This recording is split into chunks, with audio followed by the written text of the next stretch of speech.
अस्सलाम वालेकुम my YouTube family. अच्छा, मुझे ना आज लॉन्ग वीडियो में याद नहीं रहा, तो मैंने कहा शॉर्ट वीडियो में डाल दूँ। मेरे से कमेंट्स में कितनी दफ़ा सिस्टरों ने पूछा है कि कौन सी क्रीम आप गर्मियों में यूज़ करती हैं। जो मैंने कहा है कि बहुत ज़बरदस्त क्रीम है छाइयों के लिए, और सीरम होता है उसमें, और एक है वो जो होता है यार, वो वाटर क्या कहते हैं उसको, एक सीरम है, 2 क्रीमें हैं, और वो जो गुलाब का अर्क होता है वो होता है।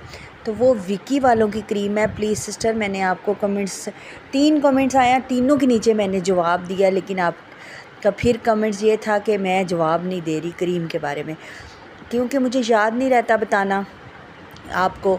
लॉन्ग वीडियो में याद नहीं रहता, तो मैंने कहा बता दूं। वो विकी वालों की आप टिकटॉक पे सर्च करेंगे तो आपको मिल जाएगी वो क्रीम। ये कोई मैं उनकी मशहूरी नहीं दे रही, मैं आपकी खातिर छोटी सी वीडियो डाल रही हूँ। आप जाएं, अगर उनका असल नंबर लेना है जिनसे मैं मंगवाती हूँ तो आप मेरे साथ व्हाट्सएप पे रब्ता कर लें।